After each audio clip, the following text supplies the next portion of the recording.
මේ අපි සාකච්ඡා කරන්නේ 2016 සෙමිනර් පේපරේ ප්‍රශ්න. පළවෙනි එක ව්‍යුග්ම ඉලෙක්ට්‍රෝන හතරක් මොකේද අහනවා තියෙන්නේ. ඒතර ළමයි ටයිටේනියම් ගත්තොත් ඔයාලා බලන්න පරමාණු ක්‍රමාංකය 22යිනේ. ඒ කියන්නේ 3D 2යි 42. මෙයාගේ ව්‍යුග්ම ඉලෙක්ට්‍රෝන තියෙන කීයද? 2යිනේ. ව්‍යුග්ම 2යි. ඊට පස්සේ ක්‍රෝමියම් ගත්තොත් 24යි. හැබැයි 3D 5යි 4s එක බවට පත් වෙලා තියෙන්නේ. මෙයාගේ ව්‍යුග්ම 6යි. ව්‍යුග්ම කියන්නේ තනියෙන් ඉන්න ඉලෙක්ට්‍රෝන තමයි ව්‍යුග්ම කියන්නේ. ඒතර ව්‍යුග්ම 6ක් තියෙනවා. ඒතර ක්‍රෝමියගේ 6ක් තියෙනවා. යකඩ ගත්තොත් එයාගේ 26යි. පරමාණු ක්‍රම 26යි. ඒතර 26ක් කියනකොට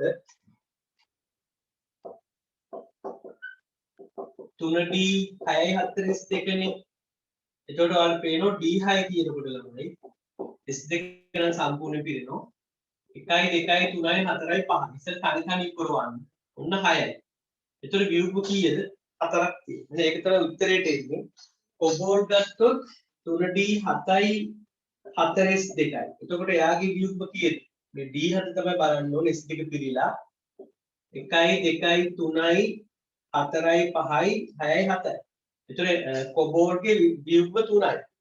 SN ටින් කියනකොට හතරවෙනි කාණ්ඩයේ කෙනෙක් ඔක්කොම වින්‍යාස ලියන්න ඕනේ හතරවෙනි කාණ්ඩයේ පස්වෙනි ආවර්ත. එතකොට 5s2යි 5p2යි. එතකොට යාගේ ව්‍යුග්ම 2යි. හරිනේ.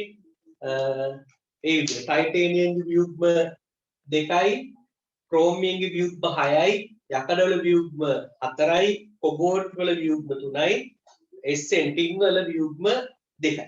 උත්තරේ එන්නේ පළවෙනි එකට තුන්වෙනි එක. ඊට පස්සේ අයනීකරණ ශක්ති විචලනය ගැන අහන්නේ. පිළිම අහන්නේ පළමු අයනීකරණ ශක්ති විචලනය. ඒක අපි දන්නවා ළමයි අක්වක් විචලනයක් තමයි තියෙන්නේ පළමු අයනීකරණ ශක්තියේ. මේ විදිහට මෙන්න පළවෙනි කාණ්ඩ දෙක වැඩි 3 ඊට වඩා අඩුයි ආයි 4 5 මෙතන 6 ඊටසේ 7 වෙනි එක මෙතන 8 කොහොමද තියෙන්නේ. එතකොට පළමු අයනීකරණ ශක්තිය අඩු වෙන්න ඕනේ පළවෙනි කාණ්ඩයේ පරමාණු වල. එහෙනම් පොටෑසියම් ලිතියම්ලා පළවෙනි කාණ්ඩ නිසා එයාලගේ අඩු වෙන්නත් ඕනේ. කාණ්ඩයක් ඔස්සේ පල්ලෙහාට යනකොට අයනීකරණ ශක්තිය අඩුවීමක් සිදු වෙනවා පරමාණු ලොකු වෙන නිසා අයනීකරණ ශක්තිය අඩුවීමක් සිදු වෙනවා කාණ්ඩයක් ඔස්සේ පල්ලෙහාට යනකොට. එතකොට පොටෑසියම් සහ ලිතියම් ගන්නකොට පොටෑසියම් පහළ වෙනවා. එහෙනම් පොටෑසියම්ට වඩා ලිතියම්ගේ අයනීකරණ ශක්තිය වැඩි වෙන්න ඕනේ. ඊට පස්සේ උච්ච වායු වල තමයි වැඩිම වෙන්න ඕනේ. උච්ච වායු විදුලි වල නියෝන් සහ ආගන් දීලා තියෙනවා. ඒකට පල්ලෙහාට යද්දී අයනීකරණ ශක්තිය අඩු වෙනවා. පරමාණු ලොකු වෙන නිසා ලේසි ගලවන්න. ඒක පහළට යද්දී අයනීකරණ ශක්තිය අඩු වෙන්න ඕනේ.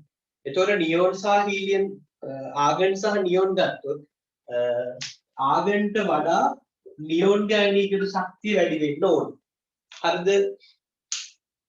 එතකොට ඔය දීපු උත්තරවල බලන්න ඉතින් ඔක්සිජන් සහ නයිට්‍රජන්. ඔක්සිජන් ගත්තොත් එයා 6 වෙනි කාණ්ඩේ, නයිට්‍රජන් 5 වෙනි කාණ්ඩේ. එහෙනම් ඔක්සිජන්ට වඩා නයිට්‍රජන් මොකක් වෙන්න ඕනද? වැඩි වෙන්න ඕනේ.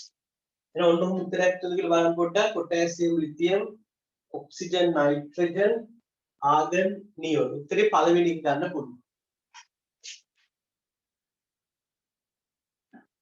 පරමාණුවක ප්‍රධාන ක්වොන්ටම් අංකය 3යි. n සමානයි 3යි. චුම්බක ක්වොන්ටම් අංකය ml සමානයි 0ක් වන ඉලෙක්ට්‍රෝනයක් පැවතිය හැකි පරමාණුක තාක්ෂික ගණන අපෙන් අහන්නේ. පරමාණු තාක්ෂික ගණන තමයි අපෙන් අහන්නේ. ඉස්සෙල්ලා බලමු මොකද n සමානයි 3.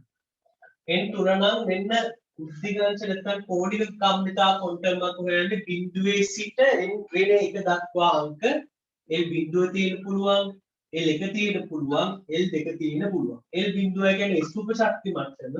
L1 කියන්නේ P උප ශක්ති මට්ටම. L2 කියන්නේ D.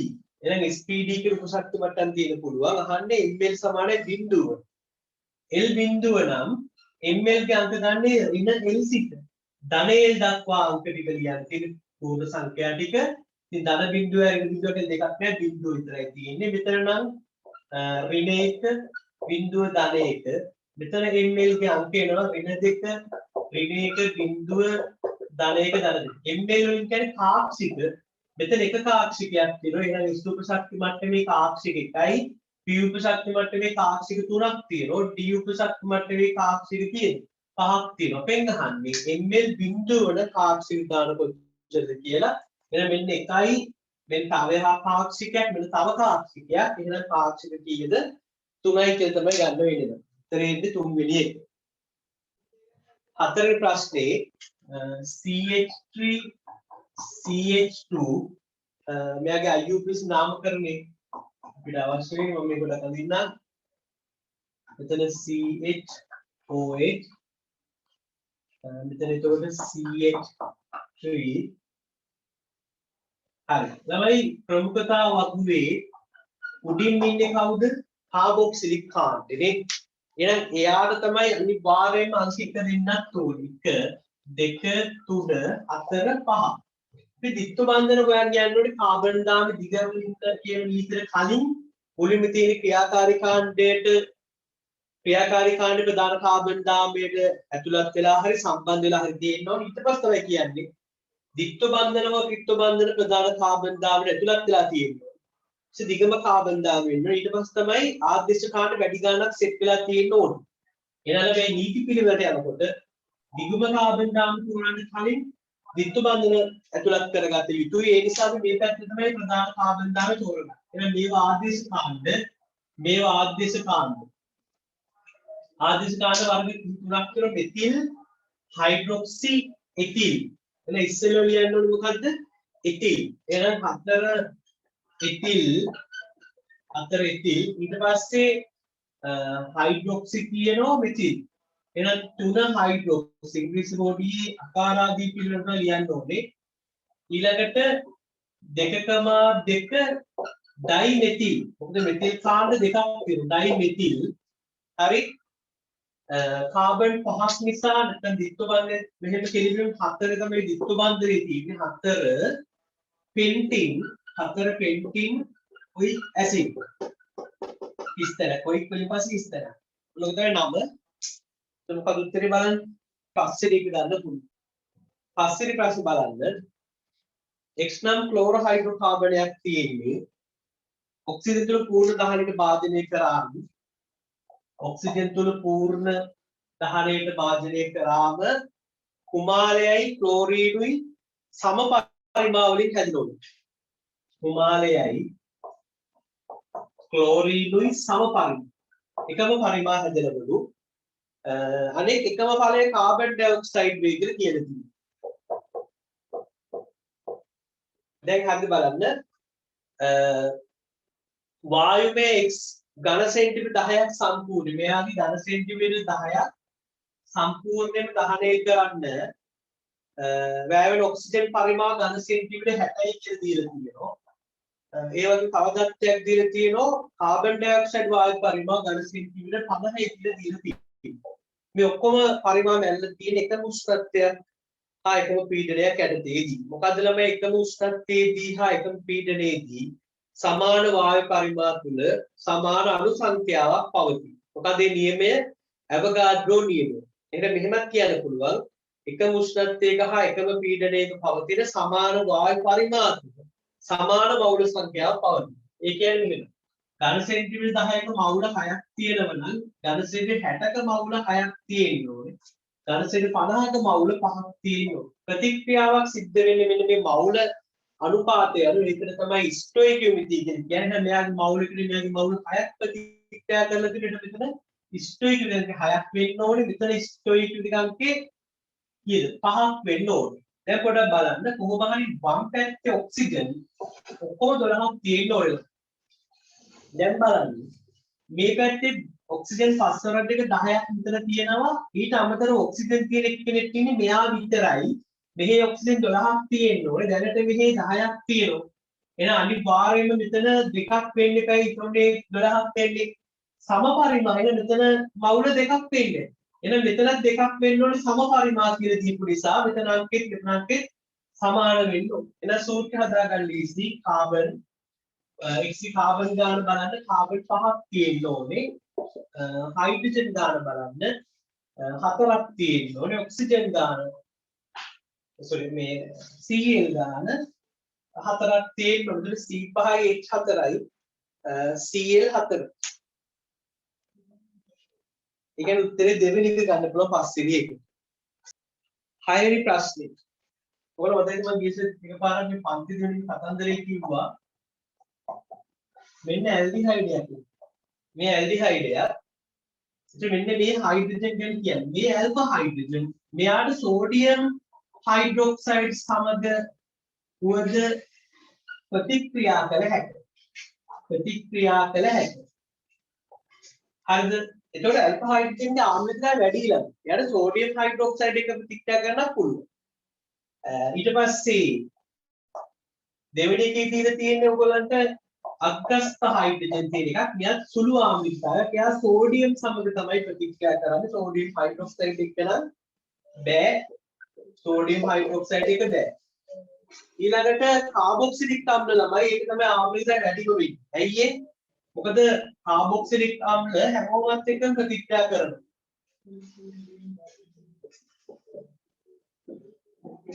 සෝඩියම් එක ප්‍රතික්‍රියා කරනවා සෝඩියම් හයිඩ්‍රොක්සයිඩ් එක්ක සෝඩියම් කාබනේට් එක්ක සෝඩියම් බයිකාබ් මේ හැම භස්මයක් එක්කම ප්‍රතික්‍රියා කරනවා කාබොක්සිලික් අම්ල හරිද එතකොට එයාගේ ආම්ලිකතාවය ගොඩක් වැඩි මධ්‍යසාර ගත්තොත්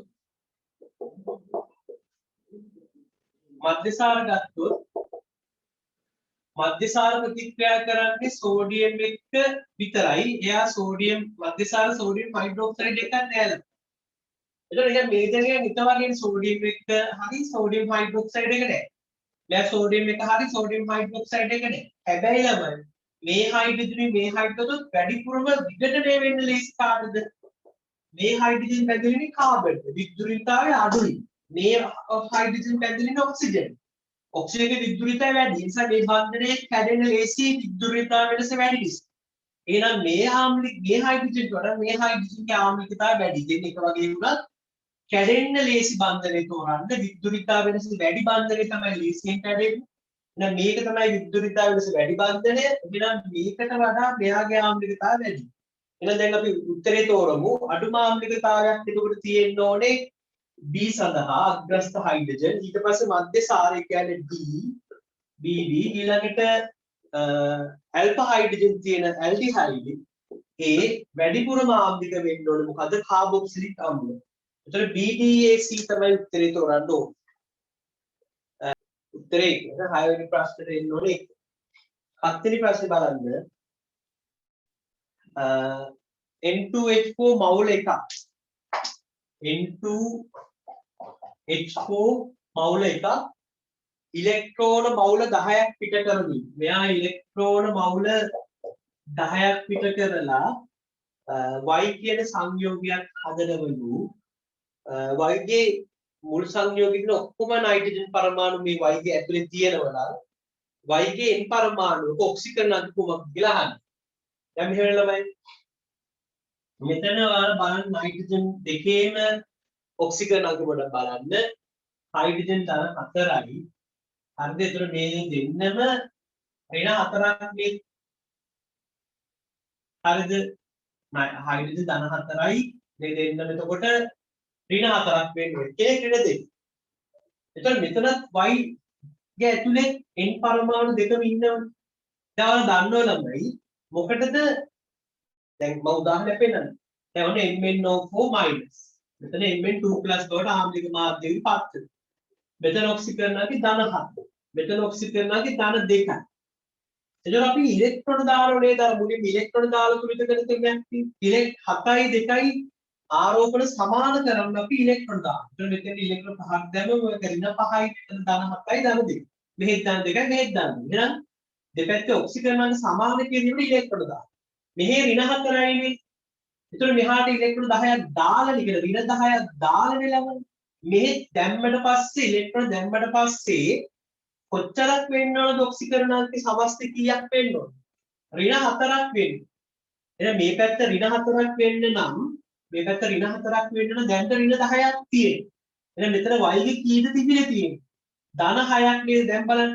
ධන 6යි ඍණ 10යි ධන 6යි ඍණ 10යි එකතු කරාම ඍණ 4යි. එහෙනම් n පරමාණු දෙකේම ඔක්සිකරණාංකය ධන 6යි. අහන්නේ n පරමාණුවක ඔක්සිකරණ කියන්නේ n පරමාණුවක ඔක්සිකරණාංකය ධන 3ක් වෙන්න ඕනේ. පැහැදිලිද? උත්තරේ 4 ටික තෝරගන්න යන්නේ එහෙම. මොකද දෙපැත්ත ඔක්සිකරණාංක සමාන කරන් තමයි අපි ඉලෙක්ට්‍රෝන ගාන දාන්නේ. හරි? ඊළඟට බලන්න H2O2 ගේ ඔක්සිජන් පරමාණුවක් වටා ඉලෙක්ට්‍රෝන ජ්‍යාමිතිය මුහුණුකරණයේදී හරි සරලයි. දැන් H2O2 අණුව හැබැයි තල දෙකක පවතින ව්‍යුහයක් පොඩි තියෙන්නේ. හරිද? තල දෙකක තමයි මේ OH බන්ධනේ තියෙන්නේ. තල දෙකක ව්‍යුහයක්. OH බන්ධනයෙන් තල දෙක. ඒතකොට ළමයි මෙයාගේ මෙන්න එකසරකුම තියෙන්නේ. අපෙන් අහන්නේ ඔන්න ඔය වගේ දෙයක් ගැන. එකසර ගැන පොඩ බලන්න. ඉලෙක්ට්‍රික ජ්‍යාමිතිය 1 2 3 4 වැස්ප 4ක් තියෙනවා. වැස්ප 4ක් කියලා කියන්නේ චතුස්තලීය ජ්‍යාමිතිය. එතකොට චතුස්තලීය නැත්නම් වැස්ප 4ක් නම් මුහුන් කරන sp3 වෙන්න ඕනේ. එහෙනම් චතුස්තලීය sp3 තමයි වෙන්න ඕනේ. උත්තරේ දෙවෙනි එක. හරි. ඊළඟ බලන්න ආම්ලික මාධ්‍යදී KMnO4 මගින් ඉතනෝල් ඇසිටික් අම්ල බවට ඔක්සිකරණය. එතකොට මෙහෙම අහලා සරලයි ළමයි. ඉතනෝල් නේ ඉස්සර KMnO4 ගන්න MnO4-. හරි? එයාගෙන් ඇදෙන්නේ Mn2+. ඔක්සිජන් 4ක් නිසා ජල අණු 4ක් දැම්මා. H8ක් නිසා H+8ක් දැම්මා. මෙහි ආරෝපණය ධන දෙකක් නිසා මෙහි දැනට ආරෝපණය ධන 7ක් නිසා ධන 8යි ඍණ 1යි කියන්නේ ධන 7යි. ඒතර ධන දෙකක් කරන්න ඕනේ. මේ පැත්තෙන් මෙහාට 5ක් දානවා ඉලෙක්ට්‍රෝන. හරිද බලන්න. ඍණ 1යි ඍණ 5යි ඍණ 6යි. ඍණ 6යි ධන 8යි. ඍණ 6යි ධන 8යි කියන්නේ ධන දෙක. ඒක හරි.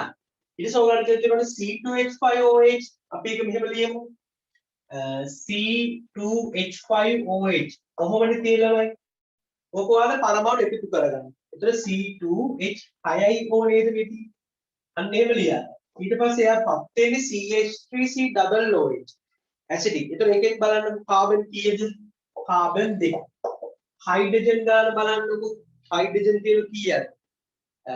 3යි 1යි 4ක් තියෙනවා. ඊට පස්සේ ඔක්සිජන් කීයද? 2.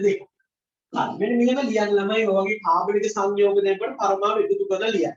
ඊට පස්සේ ඔක්සිජන් තුනට කිරීම සඳහා ජලය දාන්න. මේ ඔක්සිජන් 1යි මෙතන ඔක්සිජන් 2යි. ඔක්සිජන් සමාන කරන්නේ මේ පැත්තට ජල අණුවක් දාන්න. එතකොට දැන් ඔක්සිජන් ගාන සමානයි. මෙහි එතකොට හයිඩ්‍රජන් ගාන බලන්න ඊට පස්සේ 6යි මෙතන 2යි 8යි. හයිඩ්‍රජන් සමාන කරන්න ඔයාලට සිද්ධ වෙනවා 1+ දාන්න. එහෙනම් මෙතන 6යි 2යි 8යිනේ. මෙතන 4ක් තියෙනවානේ. එහෙනම් තව 4ක් ගන්නවා නම් හරි. මේ පැත්තේ ආරෝපණය බිඳුවයි. එහෙනම් මේ පැත්තේ ආරෝපණය බිඳුවක් කරන ඉලෙක්ට්‍රෝන 4ක් දාන්න. දැන් හරි ලේසි. මේකේ 4යි තියෙන්නේ මෙතන තියෙන්නේ 5යි. එහෙනම් පළවෙනි සමීකරණය පළවෙනි කීයද? මේක 20 බවට පත් කරන්න පුළුවන්. 4ෙන් ගුණ කරන්න නේ. දෙවෙනි සමීකරණය ගුණ වෙන්න ඕනේ. මේක පළවෙනි එක මේ දෙවෙනි එක නම් කරන්න මේක 5යි. එතකොට 20ක් වෙන්නේ. එහෙනම් 4යි MnO4- ට 5යි C2H6යි O. ඔන්න ස්ටොයිකිවිටි. එතන 4ට 5යි ස්ටොයිකිවිටි වෙන්නේ C2H අපි ගහන්නේ C2H5OH KMnO4. එහෙනම් 5ට 4ක් වෙන්න ඕනේ. 5ට 4. උත්තරේ පස්සේ ටික තමයි ගන්න වෙන්නේ. එහෙනම් අපේ ප්‍රශ්නේ උත්තරේ 5. හරිනේ? ඒකමයි කරන්නේ. 10 වෙනි ප්‍රශ්නේ බලමු. එයා කියන්නේ මැග්නීසියම් සහ ඇලුමිනියම්. මැග්නීසියම් සහ ඇලුමිනියම් මවුල් අනුපාතය දෙනවා 1ට 2යි කියලා. එහෙනම් මෙයාගේ x නම් මෙයාගේ 2යි x කියලා අපිට ගන්න පුළුවන්. හරිද? වැඩිපුර HCl එක ප්‍රතික්‍රියා කරාම වැඩිපුර HCl එක ප්‍රතික්‍රියා කරයිමුළු. එතකොට හැදෙන්නේ මොනවද? මැග්නීසියම් ක්ලෝරයිඩ් ධන හයිඩ්‍රජන් පිට වෙනවා. උද දෙකක් දාන්න. මෙතන එතකොට ඇලුමිනියම් ක්ලෝරයිඩ් ධන හයිඩ්‍රජන්. එතකොට මෙතන දෙකක් දැම්ම නම් හරියි. එතන 6ක් දානවනේ HCl. මෙතන 3ක් දාන්න. හරිනේ. දැන් එන ඔයාලගෙන් අහන්නේ සම්මත උෂ්ණත්වය හා පීඩන නිදහස් පරිමාව දීලා තියෙනවා 89.6යි කියලා. මිශ්‍ර ලෝහයේ තිබු ඇලුමිනියම් ස්කන්ධය අහන්න. එහෙනම් මෙච්චර. ඔයාලට වායු පරිමාව දීපු නිසා ළමයි පිටපු වායු මවුල ගාන හොයාගන්න පුළුවන්. පිටපු වායු මවුල ගාන. මොකද කරන්නේ 89.6 බෙදනවා 22.4යි මවුලයට ඝන ඩෙසිමීටර වලින්. එතකොට කීය දෙන්නේ 4යිනේ.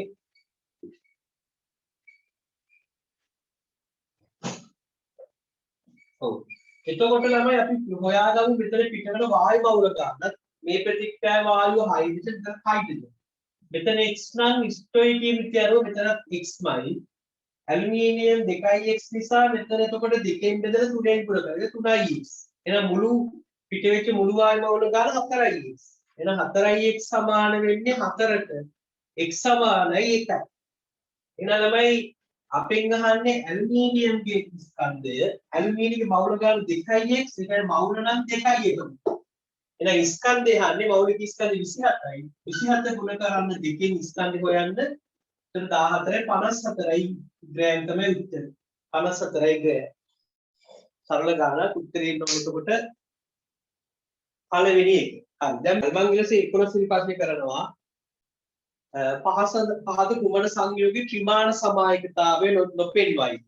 තමයි ත්‍රිමාන සමායක කියනකොට දෙකක් අයිති එකක් තමයි ජ්‍යාමිතික අනිත් එක ප්‍රකාශ. නැත්නම් අපි කියනවා පාර ත්‍රිමාන අනිත් එක ප්‍රතිරූප අවයව. ප්‍රතිරූප අවයව. එතකොට ඔයාලා දන්නවා පාර ත්‍රිමාන නැත්නම් ජ්‍යාමිතික සමායකට ඇතුළේ දීප්ත බන්ධන කියනකොට හැමකේදීම නෙමෙයි මෙන්න මෙහෙම එකම කෙනාට එක වගේ එක සමාන දෙන්නෙක් සෙට් නොවි තියෙනවා.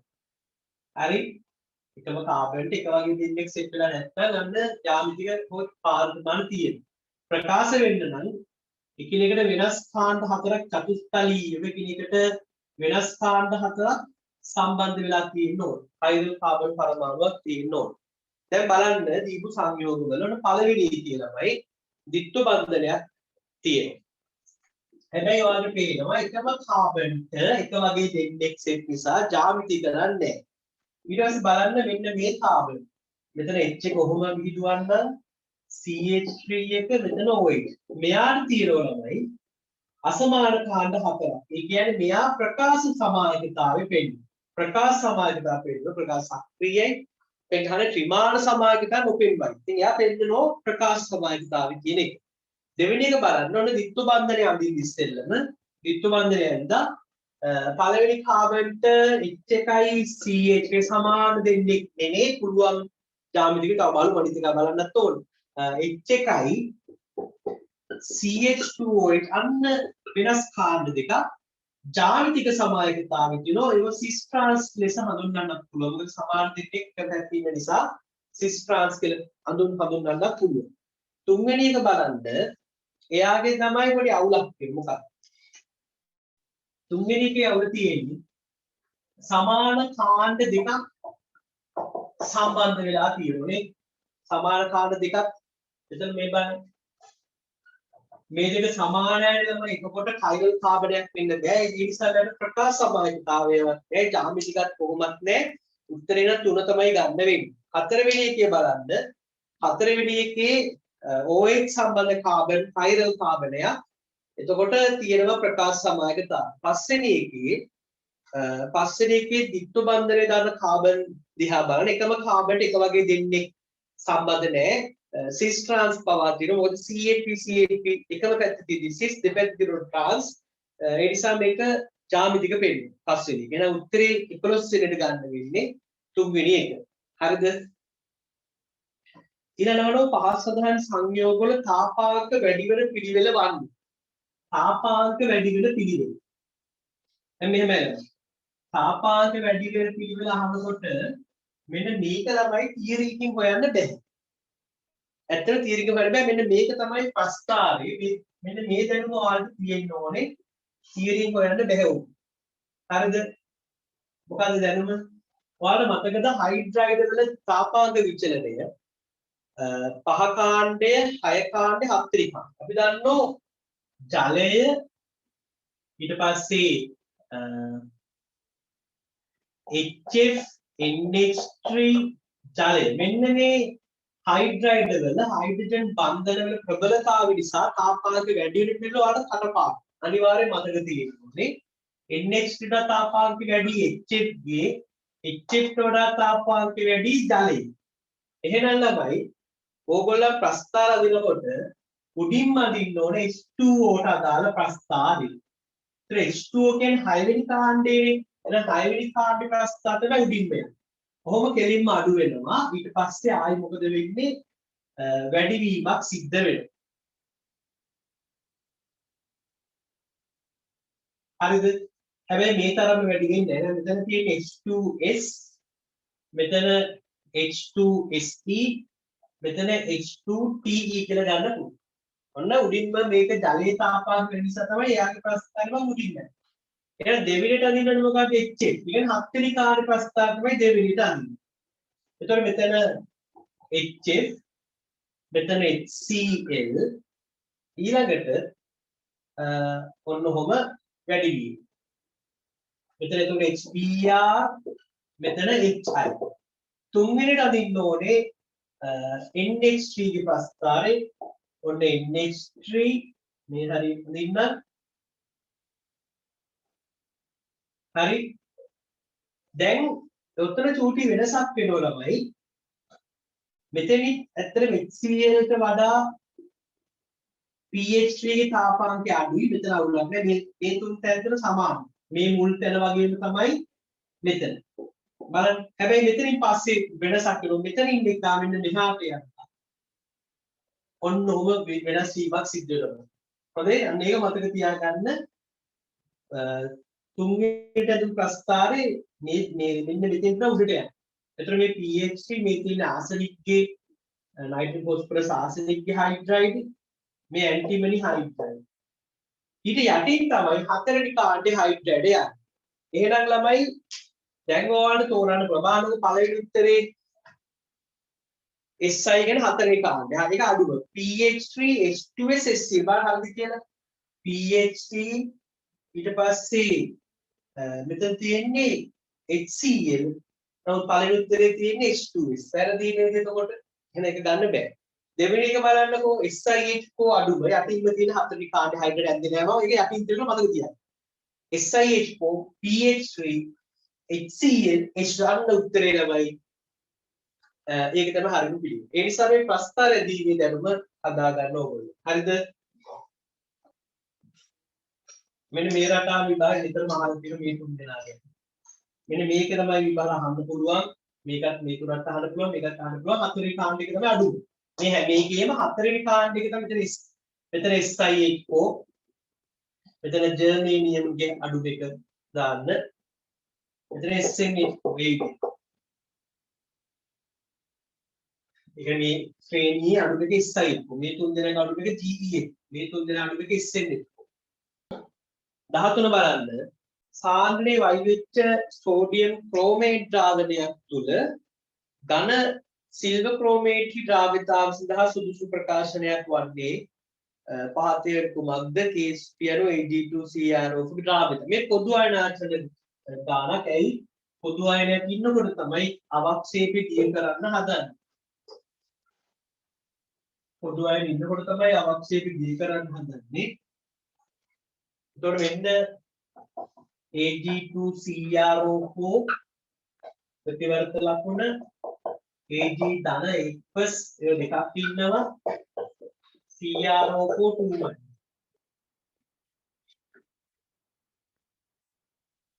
මෙතන එතකොට ද්‍රාවිතාවය x නම් මෙතන 2x මෙතන x හැබැයි මෙතන ළමයි අර සෝඩියම් ක්‍රෝමේට් කලින් ඉන්න නිසා මෙතන y ප්‍රමාණයක් ඉන්නවා යා මෙතන y ගානක් එකතු කරන්න හැබැයි අර මතකද පොදු ආයනාචන ගණන් වලදී බොහෝ විට කරන්නේ මේ අවක්ෂේපය ද්‍රාවිතාවේ ලැබෙන අයනී සාන්ද්‍රය ලොසලකා හැරිද විතර කුඩා කියලා මේක ආසන්නසින් අපි ගන්න y එහෙනම් KSP ප්‍රකාශය ලියලා ආදේශ කරන් තියෙනවා.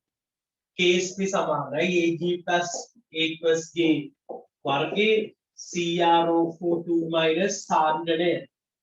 හරිද? එතකොට මෙතන AG plus සාන්ද්‍රණය 2x එයාගේ වර්ගය ක්‍රෝමේට්ගේ y දෙන්නේ.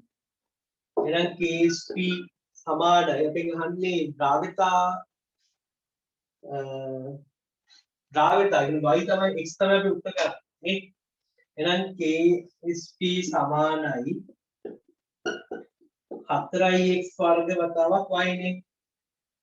එහෙනම් k අපි x උත්තර කරමු KSP බෙදීම 4y මේකේ වර්ගමූලය තමයි x කියලා කියන්නේ. එහෙනම් KSP බෙදීම 4y ගේ වර්ගමූලය KSP බෙදීම 4y ගේ වර්ගමූලය. ඒ කියන්නේ උත්තරේ තුන්වෙනි එක. ඊට පස්සේ 14 වෙනි ප්‍රශ්නේ කාමරුෂ්ඨත්වයේදී සංසුද්ධ ඒගේ වාෂ්ප පීඩනය සංසුද්ධ බීගේ වාෂ්ප පීඩනයේ මෙන් දෙගුණයක් නේ. සංසුද්ධය කියන්නේ තනියෙන් ඉන්නකොට ඇති කරන පීඩනය. ඒකට අපි ලස්සන නමක් කියනවා සංතෘප්ත වාෂ්ප පීඩනය කියනවා. සංතෘප්ත වාෂ්ප පීඩනය අපි ඒකට කියනවා නේ. එහෙනම් අපි P not A ඔන්න හිතන්නකෝ P not A P කියන්නේ P නම් P not A ගගේ P නම් P not B කියන මේක කියන හැටියට බලන්න. සංසුද්ධ A ගේ වාෂ්ප පීඩනය සංසුද්ධ B ගේ වාෂ්ප පීඩනය දෙගුණයක් නේ. P not B P නම් මෙයා 2යි P කියලා කියන්නේ. එහෙමනේ කියන්නේ. කාමරුෂ්ඨත්වයේදී A හා B අතර මවුල් අනුපාත 3ට 2ක් වන සංයුක්තීන් යුද්ධයන්ගේ ද්‍රාවණයක් සමග සමතුලිතව පවතින වාෂ්පයේ A ගේ මවුල භාගය කුමක්ද කියලා අහන්න. වාෂ්පයේ A ගේ මවුල භාගය අහන්නේ. එහෙනම් මේමයි කරන්නේ. අපිට ඇත්තටම ද්‍රව කලාපයේ මවුල භාගය පවා හොයාගන්න තත්ත්වයක් දීලා තියෙනවා. අනුපාත දුන්නට පස්සේ ළමයි අරම ලේසියෙන් අපිට මවුල භාගය හොයන්න පුළුවන්. එයි A ට B කියන්නේ 3x 2x කියලා ගන්න පුළුවන්. එතකොට බලන්න A ගේ මවුල භාගය 5න් 3යි. 5න් 3යි. ඒ කියන්නේ 0.6යි. මෙයා එතකොට 0.7. මොන ද්‍රව කලාපයේ මවුල භාගය තමයි එළි. ඒතර රවුල් නියමයෙන් අපිට හොයන්න පුළුවන් PA සමානයි P not x.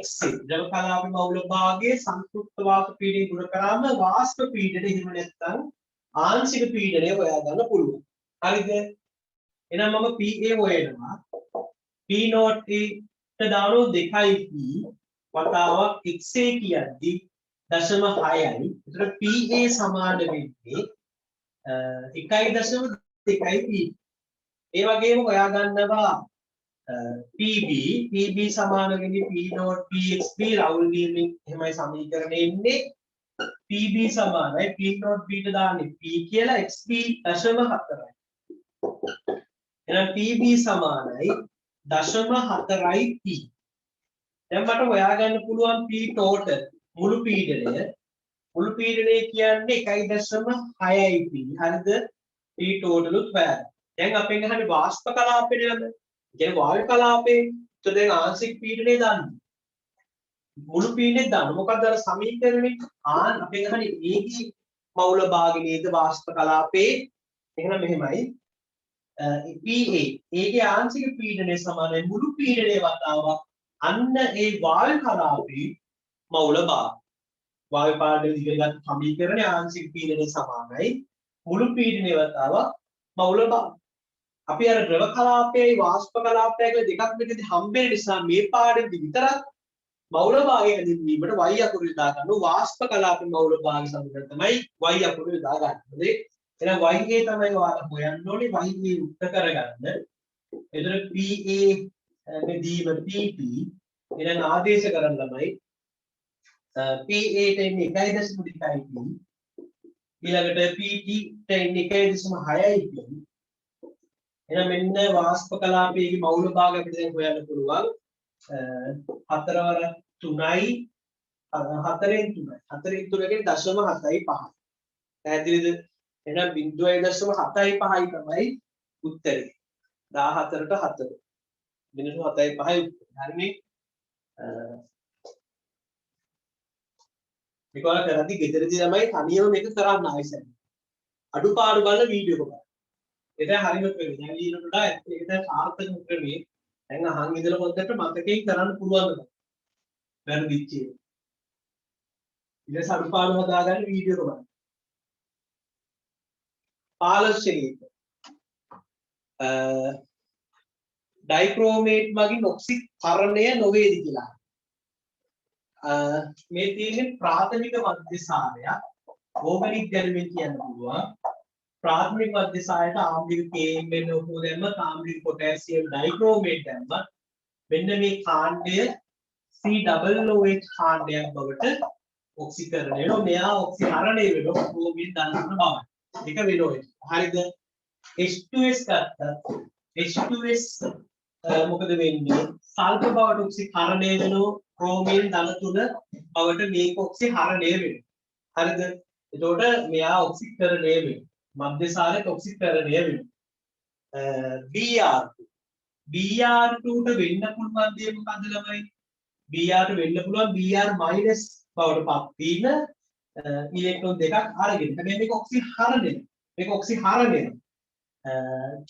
Potassium dichromate වෙන්න පුළුවන් වෙන්නේ ඔක්සිහරණයක්. ඉතින් දෙකම ඔක්සිහරණය නිසා Br2 ට මෙතන ප්‍රතික්‍රියා කරන්න බැහැ. bromide Br- ට ඩයික්‍රෝමේට් දැම්මොත් මේ විදිහටම Br2 බවට ඔක්සිහරණය වෙනවා.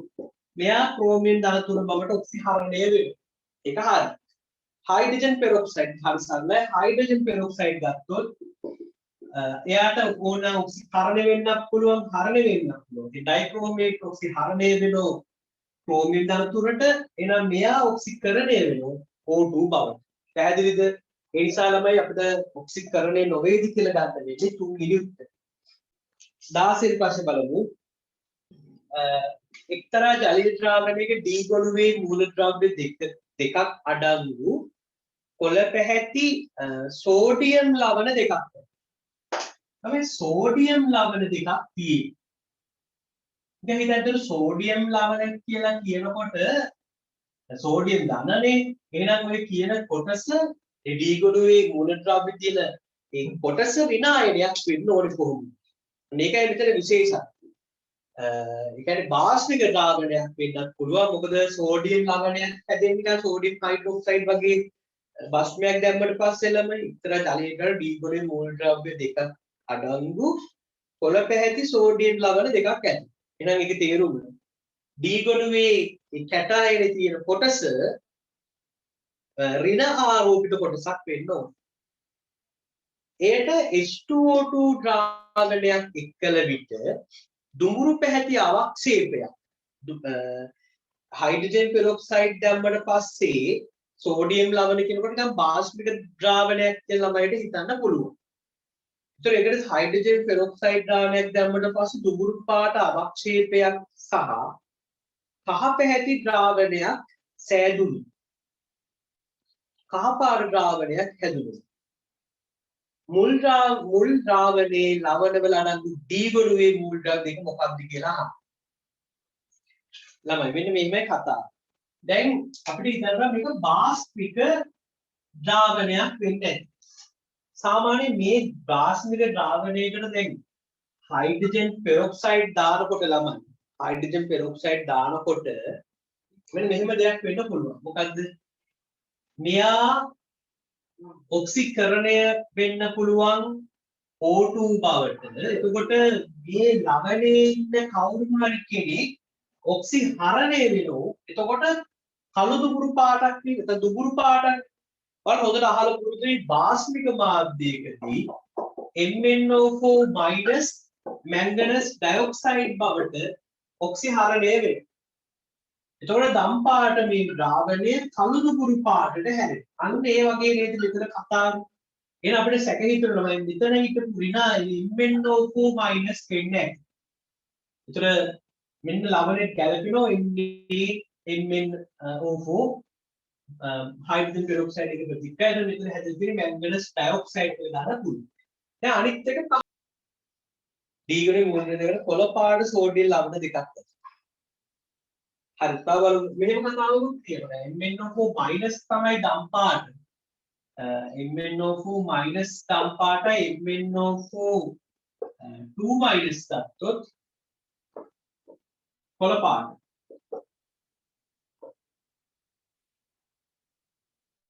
හරි. එතකොට MnO4 2 minus හිටියනම් ඒත් MnO2 ධන 6 මේ කියන ඔක්සිජන් අංකේ මෙතන ධන 7 තියෙන්නේ MnO2 2 හිටියත් ඒ කළු දුඹුරු පාට ලැබෙන්න පුළුවන්. එහෙනම් මුලින් ඉඳලා තියෙන MnO4 minus නෙවෙයි MnO4 2 minus තමයි ඉඳලා තියෙන්නේ. එහෙනම් අපිට හිතනවා කොළ පාට කියන නිසානේ.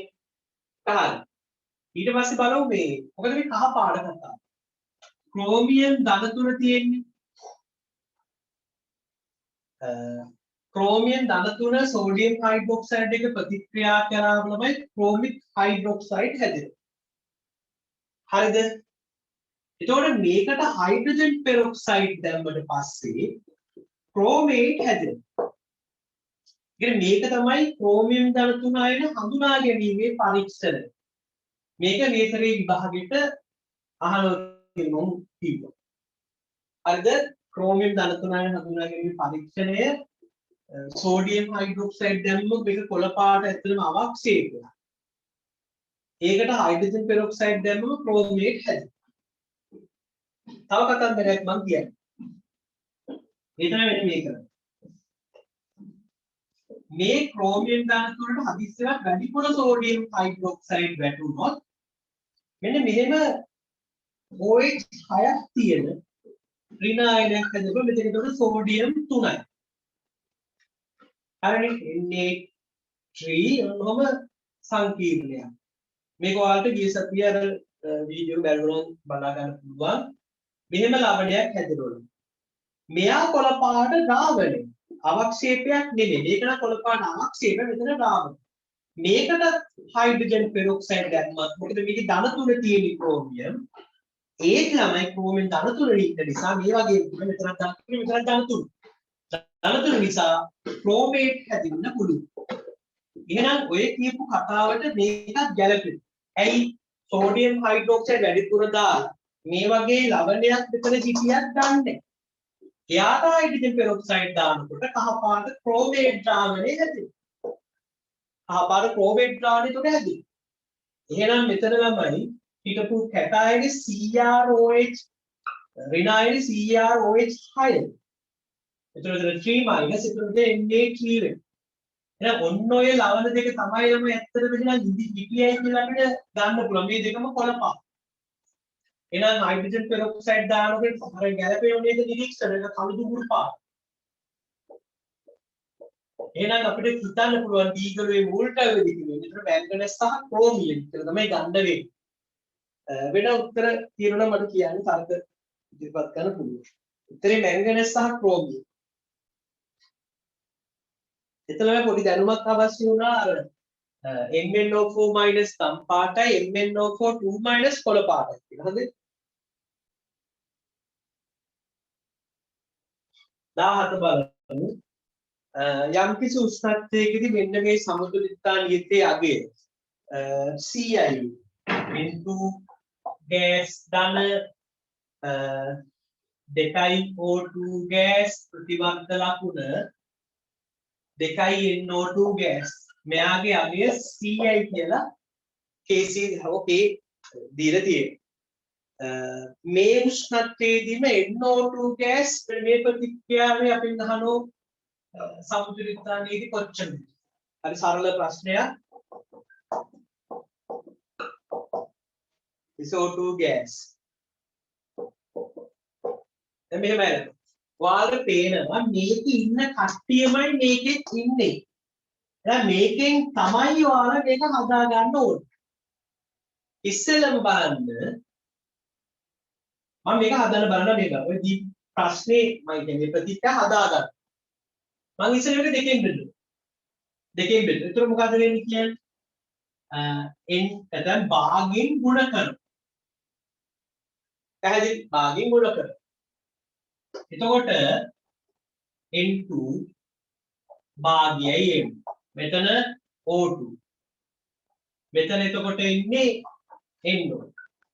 ඔයාලා මතකද කිසියම් ප්‍රතිවර්ත ප්‍රතික්‍රියාවක් කිසියම් සංඛ්‍යාවකින් ගුණ කළ විට ලැබෙන ප්‍රතික්‍රියාවේ සමතුලිතතා නියතය කලින් ප්‍රතික්‍රියාවේ සමතුලිතතා නියතයේ ගුණ කළ අගයේ දර්ශකයට සමාන වේ. කිසියම් ප්‍රතිවර්ත ප්‍රතික්‍රියාවක් කිසියම් සංඛ්‍යාවකින් ගුණ කළ විට ලැබෙන ප්‍රතික්‍රියාවේ සමතුලිතතා නියතය කලින් ප්‍රතික්‍රියාවේ සමතුලිතතා නියතයේ ගුණ කළ අගයේ දර්ශකයට සමාන වේ. එනලා මේ භාගයෙන් වර්ගමූලෙට කියන 100 වර්ගමූලෙට මේ 10 දෙක කියලා හදා ගන්නකො. එතකොට මේක උත්තරේ කීයද 10යි. දැන් 100 වර්ගමූල 10යි. එහෙනම් මේකේ 10යි. ඊළඟට ඔයාලට දීලා තියෙන්නේ මේකේ ආපසු ප්‍රතික්‍රියා. මොකද්ද මේක ආපසු ප්‍රතික්‍රියා කියන්නේ? මොකද ඒකේ තියෙන්නේ? කිසියම් ප්‍රතිවර්ත ප්‍රතික්‍රියාවක ආපසු ප්‍රතික්‍රියාවේ සමතුලිතතා නියතය ඉදිරි ප්‍රතික්‍රියාවේ සමතුලිතතා නියතයේ පරස්පරයට සමානයි. ඒක දෙපැත්තටම කියන්න පුළුවන්. ආපසු ප්‍රතික්‍රියාවේ සමතුලිතතා නියතයේ ඉදිරි ප්‍රතික්‍රියාවේ සමතුලිතතා නියතයේ පරස්පරයට සමාන වේ. කියන්නේ දශම 1. එහෙනම් උත්තරේ දශම 1.